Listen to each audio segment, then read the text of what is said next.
So biomechanics of endurance performance, 456 or 656. What is biomechanics? Well, we always have to start with a definition of biomechanics. In this case, biomechanics is a science which investigates motion and the action of forces, both internal and external forces, including statics, dynamics, kinematics, the study of motion, and kinetics, study of forces that cause movement that occur during the actions performed by a living organism, for example, a human being. Or a more simpler definition is something like this, which is more applied to kinesiology. Biomechanics of physical activity is a study of the movements and the structure and function of human beings using mechanical principles of physics and engineering. But when I get caught on the street and someone asks me what I do and I say I teach biomechanics, they say, "What's that?" I say it's the physics of sport. So as such, because it is the physics of sport, we need to know things about some physics. So we need to know some equations. We need to know some terms. You need to know these equations and terms going into the final exam. I've got a number of videos, and I'll post a summary of all the video links that you can go back and look at to review the terms covered in this worksheet that's posted in Web Canvas. And you'll see that our focus this semester has really been on kinetics. And so keep that in mind, that the number of questions will be more geared towards kinetics versus kinematics in the final exam. All right, but really what this course is designed to do is sort of explain how biomechanics fits in the broader scheme of kinesiology. What's kinesiology? It's the scientific study of human movement.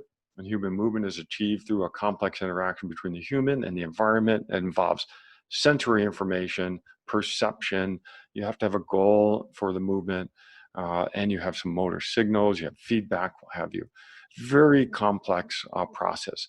But what we set out to do this semester is really figure out where kinesiology, where biomechanics fits within kinesiology. And throughout the semester, we've talked about different technology, which I think is really an important part of this class, where we talk about wearable tech devices, GPS devices, heart rate monitors, accelerometers, what have you, that you can wear during exercise to quantify how much exercise you're doing or what intensity you're doing the exercise at. And we also talked about different programs like Training Peaks, Strava, Garmin Connect, Zwift. These programs are all really pretty sophisticated for not only keeping an electronic record of your exercise or people who are exercising, but also using all those data points to try to design training programs, which is something you are learning in kinesiology, is how to train someone. And so it is important to know what software is available out there for you to work with different athletes. And I've gone through some of that through this semester. So, but we've really been focusing on the physics of sports like swimming, and we've talked about propulsive forces, we've talked about resistance forces during swimming, factors that affect each of those, how to measure some of those forces as well. And that's been an important part of this class. We've also talked about biomechanics, physics of biomechanics, of biking, from frame design to wheel design to generating power while on the bike, and how to transfer the force that's being applied to the pedal to the force that actually propels the runner forward.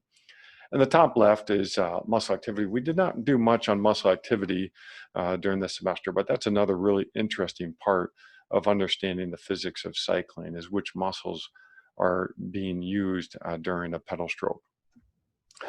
Then we also did the physics of running, and we focused on the ground reaction force that we see during running, which is a three-dimensional force acting on the person.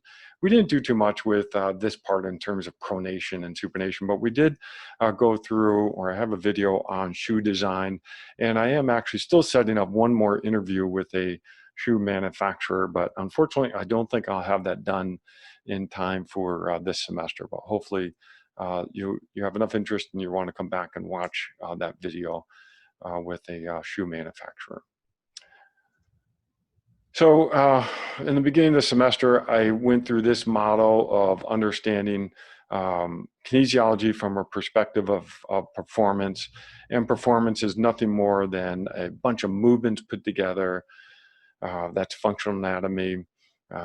When we start looking at movements, we're in the branch of mechanics of kinematics, the study of movement with regardless of the forces acting on the object. Kinematics occur because of kinetics, which is the study of forces causing movement. And we need to know Newton's laws of motion, law of inertia, acceleration and action reaction. And forces are being generated either by muscles or they're being applied on the body externally, gravity, ground reaction force, but internal forces coming from muscles, really joints, it's going to be bone on bone, ligaments, tendons, things like that are also generating forces. If you have taken or are going to take 457, which is physiology of endurance performance, we spend a little bit more time in this area in terms of transforming chemical energy to mechanical energy aerobically or anaerobically. Muscles, what do they do, or what they're asked to do? That's controlled by the central nervous system, which tells the muscles when to fire, how much to fire, when to react, what have you, maybe pre-activation prior to some event. Those forces cause displacements in times. Those displacements in times are movements. Those movements are put together, and we call that a performance. Now, if we look at kinesiology as a whole, there's all different areas influencing kinesiology. And to the right of central nervous system, I think my picture's covering it, is environment. Even things like environment, temperature, wind, humidity, those factors influence what the central nervous system does, but also psychological factors, perception of how hard you think exercise is, or how motivation, or who's watching, and what kind of pressure there is to perform will influence what the brain does, which ultimately influences what muscles do and what forces are generated, and ultimately what kinematics result from that. So to understand performance, we really need to have all these areas and others in our back pocket. We need to know sports psychology, we need to know motor control, coordination, motor learning, exercise physiology, sports medicine, biomechanics. And so this class was really focused in on the biomechanics part, and hopefully you've learned how to apply biomechanics to performance, in this case, a focus on human performance in the endurance world. Okay, I'm trying to advance my slide, and it's not advancing. Okay, here we go. Okay, so why biomechanics of endurance performance? Well, it's partly because that's my background. I enjoy it. That's what got me involved with kinesiology, but also because there's a huge amount of growth in endurance events, from marathons, Ironman events, ultra events. Lots of people are participating in endurance performance. And therefore, students who finish with a degree in kinesiology often are interacting with people in endurance events, whether it's training someone or rehabilitating them from an injury or helping them with nutrition, what have you. Very common for our students to interact with people doing some type of endurance event, getting training advice and injury prevention advice. All right, so when we set out the semester, what was our goal? Well, our goal was to understand how basic laws and principles that govern motion of human beings affect the structure, function, and performance of the human, and really are focused on endurance events. And endurance, what's that? It's the ability to withstand extraordinary mental or physical stress for a prolonged period. That's just from Taber's Medical Dictionary. Or another definition is just the ability to continue despite pain, fatigue, and stress. And so the endurance events that we were looking at were things like marathons, 26.2 miles, or Ironman events, like swim 2.4 miles, bike 112, run 26.2, or even doing a sprint event, which is so much shorter, that may take an hour or 2 hours to do, versus 8 to 16 and 17 hours. Nevertheless, those are endurance events. They take time to do, and you have to be able to generate a force over a long period of time. What is this course about, or what was this course about at this point? Well, it's applying biomechanical concepts to understand endurance performance. So knowing that, the final exam is going to be on how well you know biomechanic terminology and are you able to apply that terminology correctly to endurance events. This course is not a math course, so I don't have, I think, any math questions on the exam. If they are math questions, they're very straightforward and really just checking knowledge of an equation, but it's not a math course. It's not a physics course even, although we need to know our physics to understand biomechanics. The key with this class, and this is built around the semester project, the service project, is really knowing how to take biomechanic terms and apply them to understand endurance performance. So level one, you got to know the biomechanics terms. You got to know the equations, units, and definitions of those terms in order to apply them. So the final exam, well, you need to know your terminology, so make sure you've gone through the worksheet and you can define everything quickly, you can come up with equations, and you can have the right set of units. Really, really important.